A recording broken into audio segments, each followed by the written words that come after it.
tuas mãos, Senhor, eu me coloco agora. Fala comigo nesta hora em que meu coração anseia ouvir tua voz. Fala comigo agora, Senhor. Fala comigo agora, Senhor. Fala comigo nesta hora em que meu coração anseia ouvir tua voz. Aleluia. Graças a Deus. Abra sua Bíblia no livro do profeta Ezequiel, capítulo 1, versículo 1 até o versículo de número 2. Versículos 1 e 2 do capítulo 1 do livro do profeta Ezequiel. E aconteceu no 30º ano do quarto mês, no dia 5º do mês, que estando eu no meio dos cativos, junto ao rio Quebar, se abriram os céus e eu vi visões de Deus. No 5º dia do mês, no 5º ano do cativeiro do rei Joaquim. Amém, até aí. O que nós estamos vendo aqui? Geralmente, nós não paramos para ler textos como esse e nem nos preocupamos quando nós lemos. Isto aqui nada mais é do que história.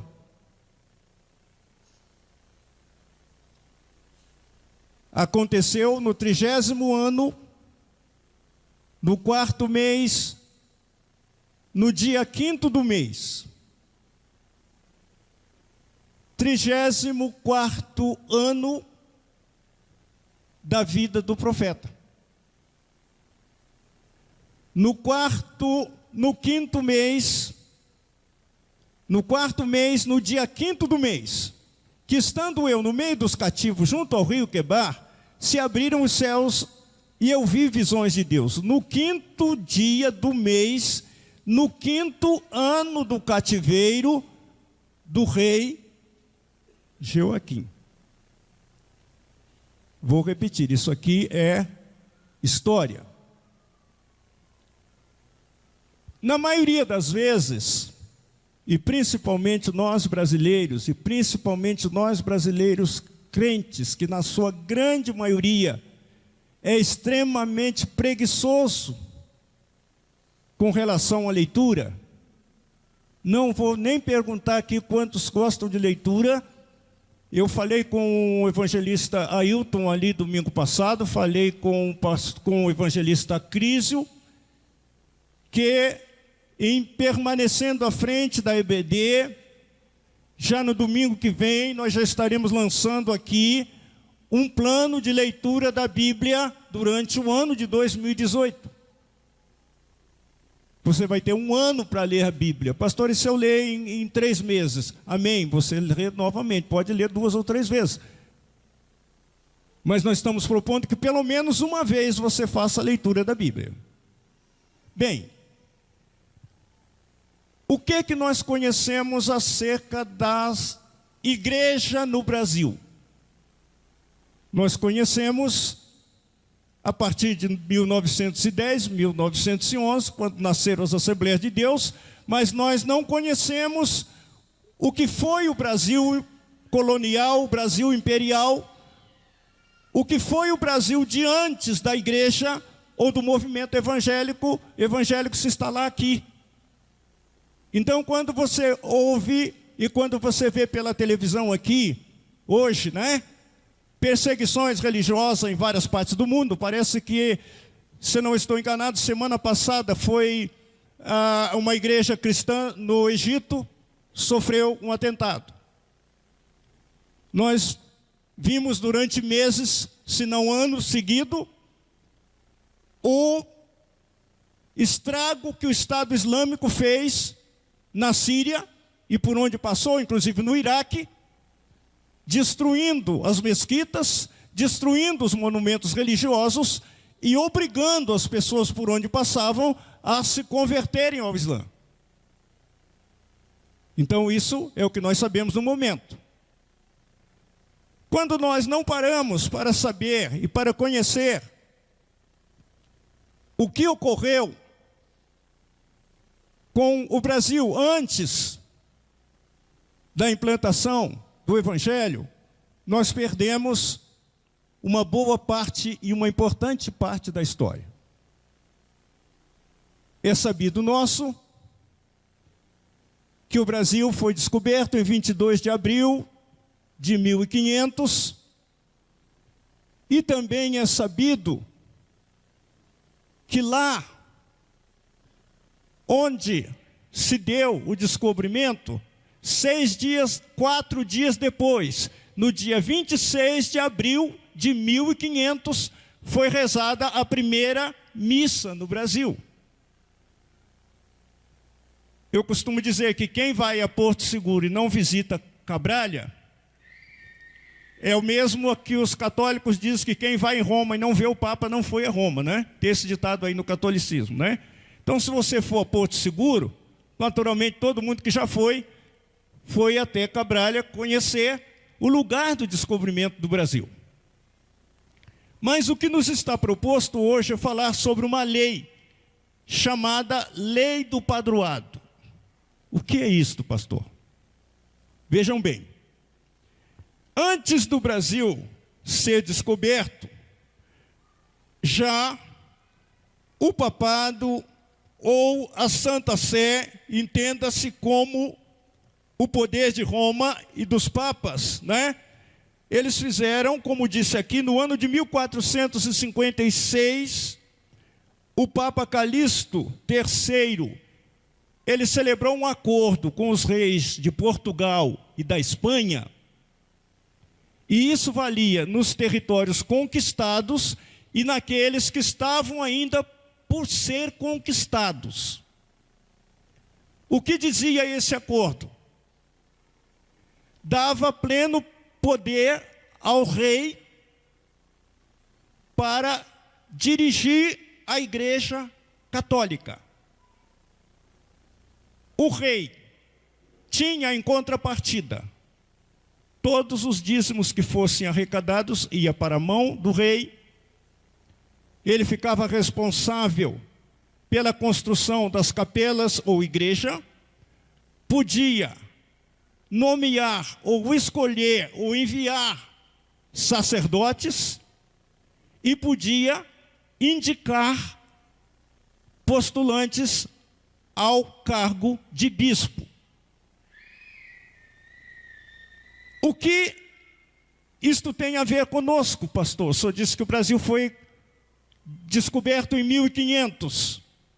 Esse acordo, depois fortalecido, pouco tempo depois, em 1486, aí já o Papa Inocêncio, ele ampliou esse tratado que recebeu o nome de Padroado Régio, aonde o rei tinha plenos poderes para dirigir a igreja.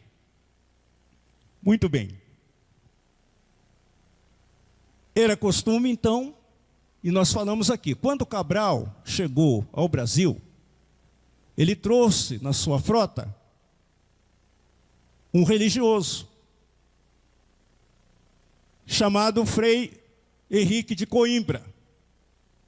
Segundo o relato de Pero Vaz de Caminha, quando ele, Frei Henrique, rezou a primeira missa, os indígenas que ali estavam eles assimilaram alguns sinais que os católicos faziam e eles acreditaram que seria muito fácil convertê-los ao catolicismo.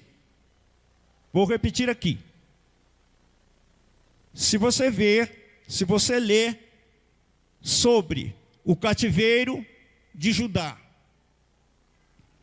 você vai perceber que tão logo eles foram cativos, o rei que os cativou trouxe da sua terra parte do povo para misturar com eles, para fazer com que eles perdessem a identidade.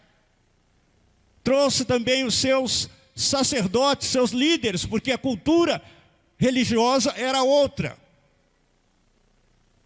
Muito bem. O que tem isto a ver então com o povo brasileiro? Quando se estabeleceu aqui, e há um detalhe interessante, alguém se lembra aqui do primeiro nome que Cabral deu àquele local que ele descobriu? Alguém ainda se lembra de história do Brasil? Ninguém mais se lembra, né? Nem o hino nacional ninguém mais consegue cantar, né, pastor Márcio? Nós temos que acompanhar o playback, porque já não conseguimos cantar mais, né? Precisamos voltar a ser patriotas, né? Não é verdade? Monte Pascoal. Por que Monte Pascoal? Porque aquela primeira missa, eles desembarcaram dia 22 de abril, dia 26 de abril foi um domingo e era o dia da Páscoa. Por isso deram o nome de Monte Pascoal. Muito bem. Qual era a preocupação do rei, já que ele tinha plenos poderes do Papa e de Roma para, nos territórios conquistados, estabelecer a Igreja Católica? A primeira ideia, iniciativa, era que os indígenas eram pagãos e, portanto, precisariam ser convertidos ao catolicismo. Não só por isso, porque também eles deveriam obedecer para serem dominados e trabalharem produzindo para eles a custa e a troca de bugigangas que eles traziam, um apito, um espelho, uma coisinha pequena, e isto enganava o índio. Eles começaram a trabalhar e trabalhar e trabalhar por isto. Bem, essa cultura perdurou até que chegaram aqui, depois de já as capitanias, né, serem estabelecidas, porque havia uma preocupação de que o território pudesse ser invadido pelos holandeses, pelos franceses. Então estabeleceu-se as capitanias hereditárias, tendo cada uma um líder para conduzi-la. Até que em 1538 chegaram ao Brasil a primeira leva de escravos negros que vieram para trabalhar gratuitamente, debaixo de castigo, debaixo de açoites, e eles deveriam também serem convertidos ao catolicismo. Para que você possa entender melhor, no Brasil, ela veio se tornar lei, ou veio ser embutida na lei, só na primeira Constituição, implantada aqui, mas teve anteriormente já efeitos desastrosos na cultura daquele povo. Porque quando os escravos chegaram aqui da África, eles tinham a sua cultura. Porém, eles deveriam obedecer ao catolicismo. Não sei se tem alguém aqui que, como eu, foi criado em fazenda, não agora há pouco tempo. Mas pastor Walter deve se lembrar, e alguém mais deve se lembrar, que em cada fazenda tinha uma capela.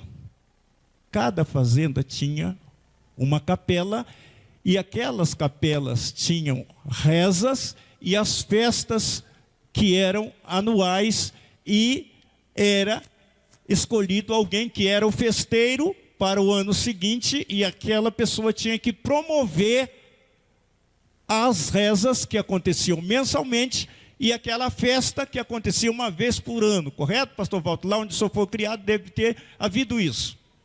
Ainda tem.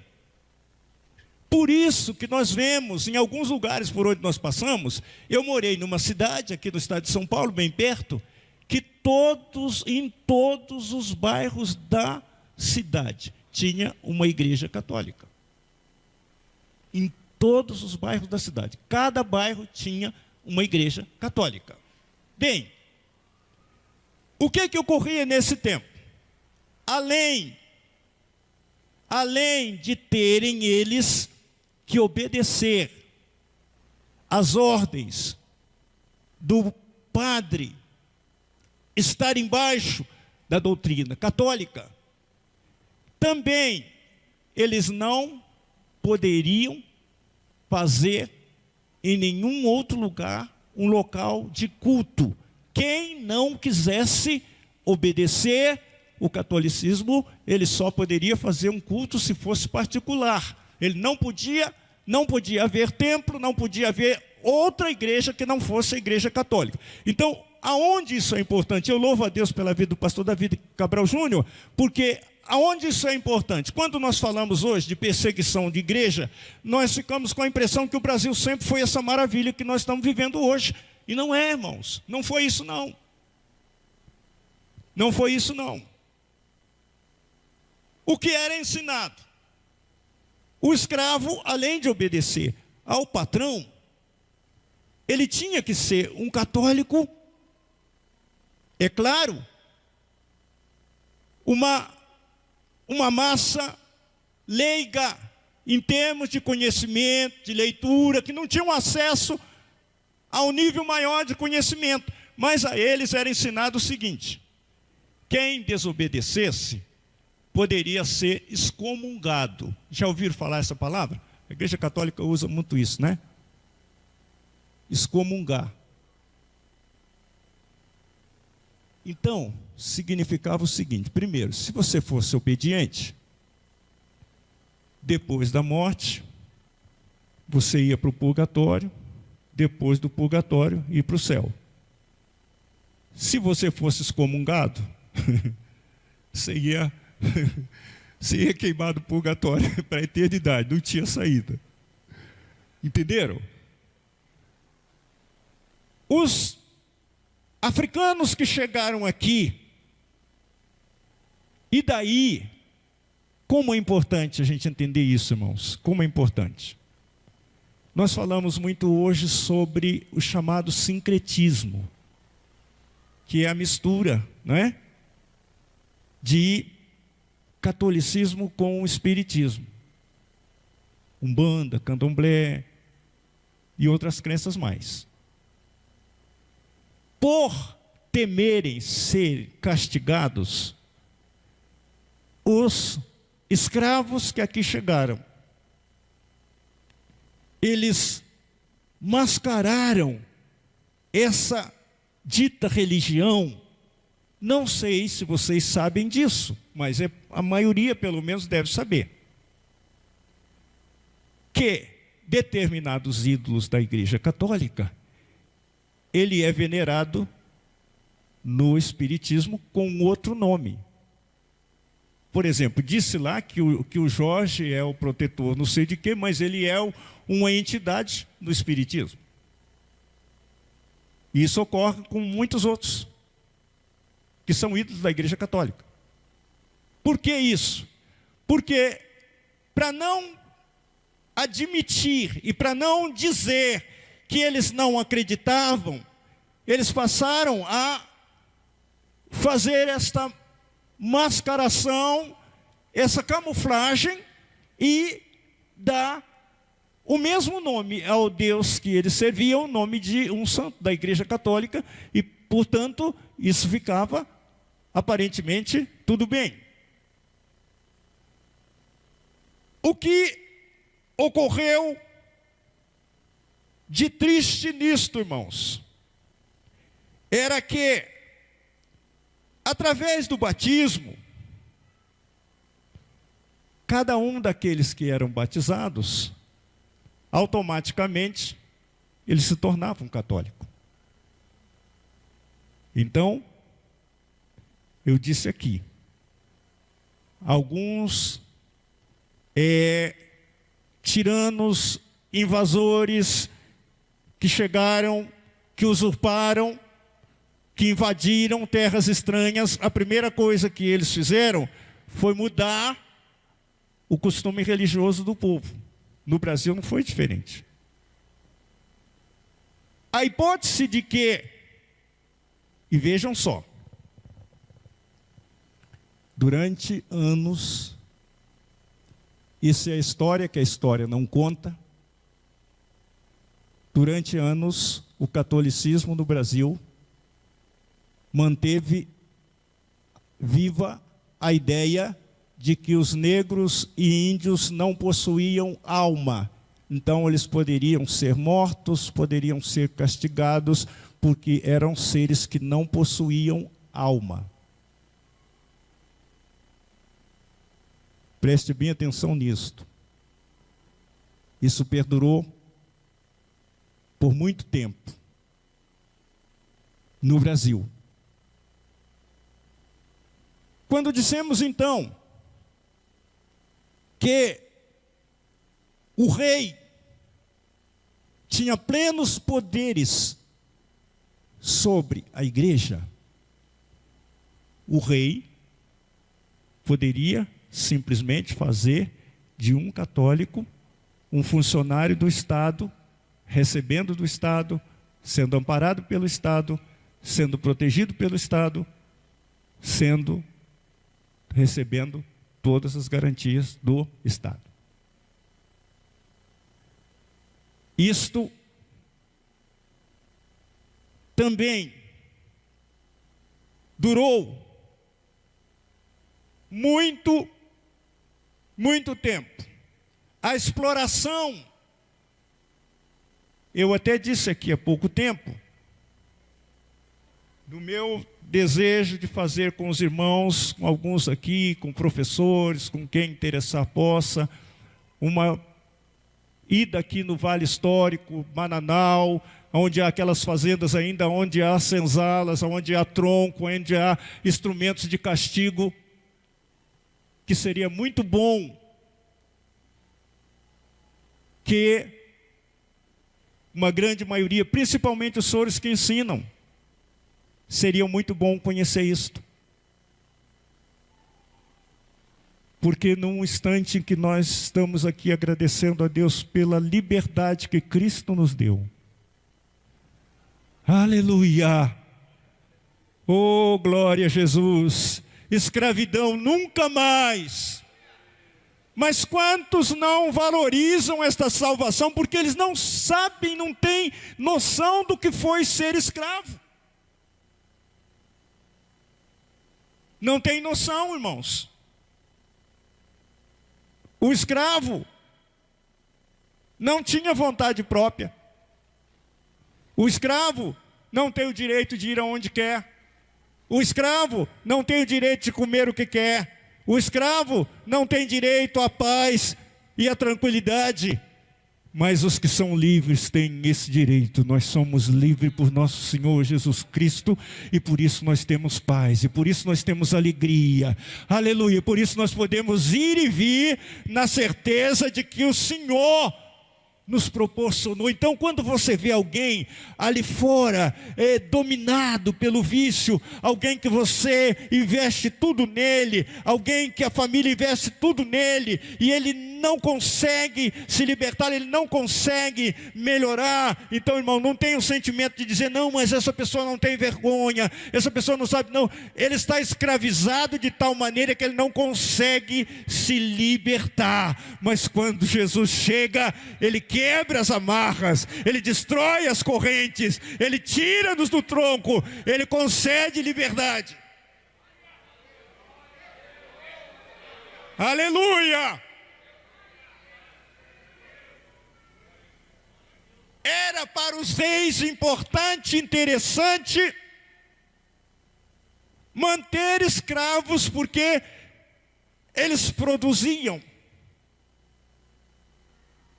eles plantavam, eles colhiam, extraíam ouro. E há também fatos que a história não conta. As mulheres negras, escravas, muitas delas eram abusadas sexualmente, sofriam violência e não podiam, até porque não tinha para quem reclamar. E algumas até se submetiam a isto para poder continuar vivendo. Você nunca leu isso na história, mas alguns escravos se suicidaram de tristeza e num gesto de querer demonstrar que a vida era deles. Muitos morreram deprimidos, de tristeza, de vergonha. Onde foi que aconteceu isso, pastor Paulo? No Brasil. No Brasil. É bonito agora quando o Papa vem aqui, né? E diz assim, nós somos todos irmãos. E ainda tem uns crentes que defendem isso, né? Irmãos, nós temos que ser mais sociais. Essa coisa é tão boa, todo mundo unido. Mas eles não dizem quanto sangue foi derramado inocente, irmãos. Quantos foram mortos por esse catolicismo sádico, nocivo. Viu? Então, quando você não conhece isso, a ideia que passa você de que, não, pastor, isso é muito bom, isso é muito legal, todo mundo junto, que bom. Me lembro que estivemos lá no hospital de emergência com o pastor Davi Cabral Júnior, o pastor César, e a pessoa que nos recebeu lá, levou em todas as alas, pediu que orássemos, e depois disse assim, não, nós vamos fazer um culto aqui, queremos até marcar, convidar os senhores, mas sabe como é que é aqui? A gente não pode fazer um culto só para os evangélicos, só. A gente vai fazer uma coisa assim, tipo ecumênica, né? Aí de repente chama o padre, aí de repente chama o espírita, aí de repente chama... Aí está tudo bem. Não é? Tudo bem. Vamos lá. Falamos então da grande exploração que acontecia. Mas, até que a primeira Constituição no Brasil, esta trouxe no seu bojo uma coisa mais forte ainda. Agora tinha força de lei. Ela apenas ratificou aquilo que já existia. O poder entregue ao imperador para executar com todos os seus detalhes a lei do padroado.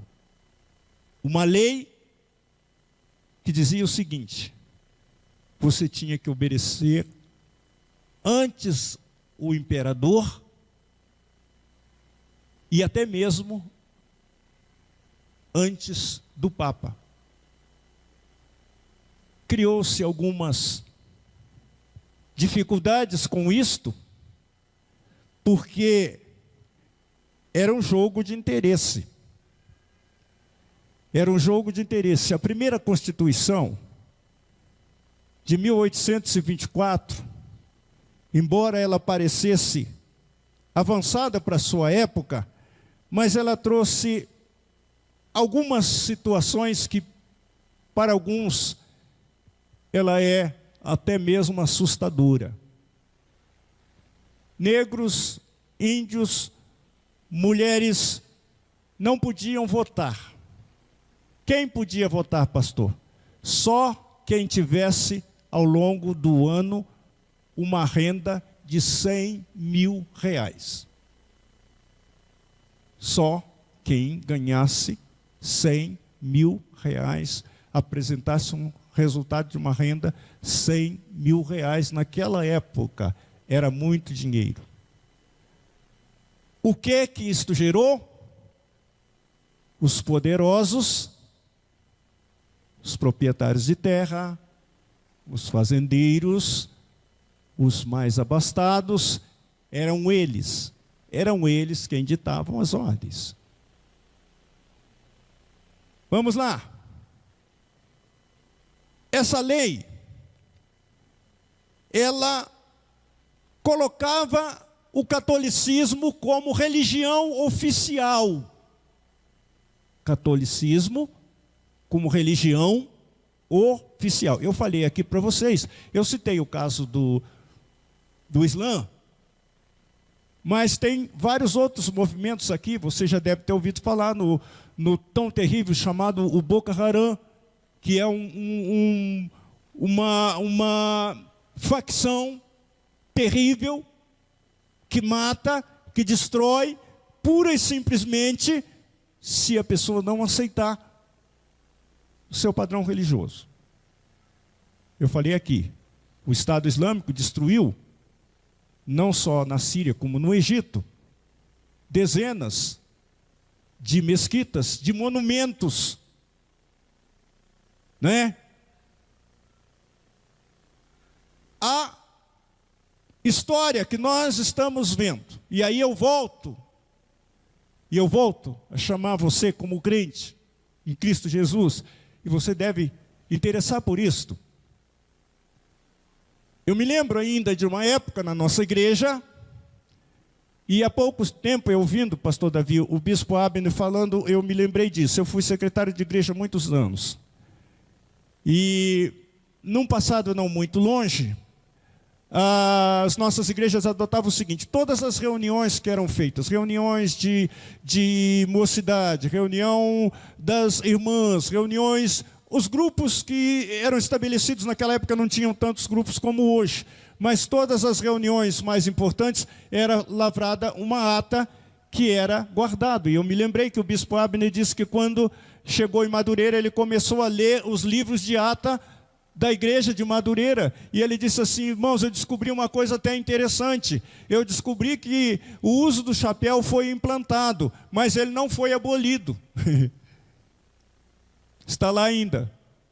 Como é que ele sabe disso? Porque ele leu o livro de ata, não é?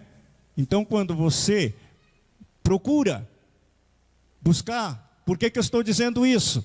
Porque eu não sei se todos aqui sabem disso, mas na grande maioria, se não na maioria delas, na totalidade delas, né? As nossas igrejas tinham o costume de lançar a pedra fundamental, aonde era guardado num depósito, no lugar abaixo do solo, né? Um exemplar da Bíblia, podia ser uma ata, documentos, coisas dessa natureza. O que quer dizer isso, irmão? Quando Jesus arrebatar a igreja,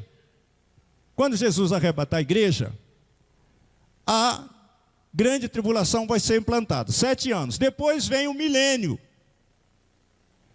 Se durante esses 1000 anos, né? Vamos supor, aconteceu alguma coisa, bombardearam esse lugar aqui, derrubaram essa igreja aqui. Aí a arqueologia vai escavar aqui, embaixo, vai achar aqui uma Bíblia datada de... Não é isso? Da data em que ela foi colocada aqui, e em muitos outros lugares. Em muitos outros lugares. Quando nós estamos falando desse momento da história, estamos falando que a Constituição de 1824, né? Quando Dom Pedro I era o regente do Brasil, essa Constituição, ela colocou como religião principal do Brasil a Igreja Católica. Os membros da igreja, né, eles recebiam ordenado do governo, eram apoiados pelo governo, e qualquer outra pessoa que tivesse uma religião diferente da Igreja Católica, ele não poderia alugar um lugar, não poderia fazer um culto numa casa, porque isso era terminantemente proibido. Irmãos, o Brasil de hoje está uma maravilha. Você pode pregar em todas as esquinas, em todos os cantos, em todas as praças, em todos os lugares desta cidade, aonde você quiser fazer um culto, louvar o Senhor, você pode fazê-lo. Se você quiser fazer um culto na sua casa, como se fazia nos tempos passados, você pode fazer isto e os seus vizinhos vão saber que lá mora um crente em Cristo Jesus, oh, aleluia, que não adora Maria, que não adora José, que não adora Pedro, mas que adora o Deus Todo-Poderoso e proclama a liberdade, a salvação, oh, que Ele tem, aleluia, prometido para os seus. Lei do padroado, que mais que ela trazia? A Igreja Católica ficava submetida ao controle político do imperador. Quem mandava na igreja então? O imperador. Irmãos, não sei se eu me fiz entender, mas eu quero dizer a vocês que também não seria valioso ou proveitoso se eu despejasse aqui, porque eu estou falando isso aqui é história, e não dá para falar de história em 30 minutos. Nós estamos vendo um primeiro começo, o pastor Davi já disse aqui muito bem. Os companheiros que vão me suceder, eles vão levar você por essa caminhada e vão mostrar a vocês como e quando o Evangelho chegou aqui no Brasil. Eles vão mostrar a vocês que essa lei que foi promulgada, essa Constituição que foi promulgada em 1824, ela durou até a proclamação da República, quando toda essa resistência aqui, ou parte dela caiu por terra. Ela vai mostrar a vocês que aquele povo que durante muito tempo ficou escravizado, mas houve um dia em que a escravidão acabou. Aleluia. Os israelitas estiveram em Babilônia até o dia que Deus mandou voltar para trás. Oh, aleluia. Aleluia. Vamos de volta para Sião. Vamos de volta para Sião. Lendo isto aqui eu entendi porque o saudoso missionário Bernardo Johnson, pregando numa cruzada, ele nos contou que entrevistara com um senhor de muitos anos que havia sido escravo. E naquela cruzada, aquele homem aceitou Jesus como Salvador. E depois ele pediu para conversar com o missionário. E ele disse: missionário, eu fui liberto da escravidão humana, política, há muitos anos atrás. Mas eu continuava sendo um escravo até que o Senhor pregou esse Evangelho de Jesus Cristo. E ele disse: agora eu me sinto livre, agora eu estou livre, agora minha alma está livre e agora eu glorifico a Deus. Então, irmãos, esta lei que trouxe tristeza, que trouxe castigo, que trouxe revolta, que trouxe miséria, que trouxe tantos prejuízos, mas um dia ela caiu. E aqueles que eram vitimados por ela puderam desfrutar da sua liberdade. Que você possa com isso entender, valorizar que a liberdade que você tem em Cristo Jesus. E você, principalmente, você que reclama que você trabalha demais na igreja, né? Você tem tudo do melhor, estrada asfaltada, tem ônibus, tem luz elétrica, tem banco almofadado, tem uma iluminação, uma igreja linda como esta, mas às vezes você fica reclamando. Irmão, abra os olhos, abra o seu coração, abra os olhos do seu entendimento, glorifique a Deus, diga: Deus, eu te agradeço pela liberdade, eu te agradeço pela salvação, eu agradeço pela oportunidade de estar aqui, porque quando eu estou vendo a história do meu povo, que foram escravizados, que foram humilhados, que apanharam, que sofreram e não tinham sequer o direito de proferir ou decidir a quem servisse, eu posso te servir, Deus, eu tenho liberdade para te servir. Glória seja dada ao nome do Senhor, que os Deus em Cristo Jesus possa continuar abençoando, irmãos, a sua vida em todos os seus dias aqui, mas valorize esta liberdade que você tem em Cristo Jesus, nosso Senhor. Amém?